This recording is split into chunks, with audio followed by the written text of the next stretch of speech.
এই দুইটা মাইয়ারে লইয়া তোরা যে প্রবাসী দাবি করস, এই সুতানির ভুতাই, তোরা আইসস প্রবাসের ভিতরে কামলা দিতি, তোরা ভিডিও বানাস ভালা কথা। এই খানকির ভুতাই, অনলাইন সোশ্যাল মিডিয়াটা এমন একটা প্ল্যাটফর্ম, এটা হইলো তোর মনে কর ভিউ ব্যবসার প্ল্যাটফর্ম। এই খানকির ভুতাই, বাংলাদেশের ভিতরে মাননীয় প্রধানমন্ত্রীরও গালি দেয়, যাতে না পারে এত গালি দেয়। এই সুতানির ভুতাই, কোনদিন সবার কাছে অনুরোধ রইল ভিডিওটা ঘরের গতিতে শেয়ার করবেন, আর চিরুনি অভিযান দিয়ে তারে খুঁজে বের করতে হবে।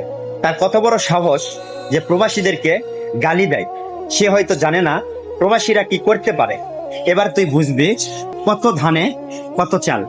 হ্যাঁ, একটু অপেক্ষা কর, তারা মেয়ে দেখে ছাড় পাইছে, আর তুই ছাড় পাইবি না। তোরে রাস্তায় ফেলে পিটানো হবে। একটু অপেক্ষা কর। জানি না তুই প্রবাসী নাকি বাংলাদেশে আছিস, তবে এতটুকু তুই মনে রাখ, আমরা প্রবাসীরা তোকে দেখে নিব।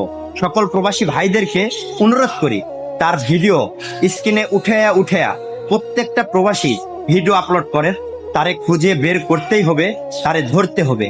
তার দমটা আমরা সবাই দেখব, আর সবাই ভিডিওটা বেশি বেশি শেয়ার করে দিবেন।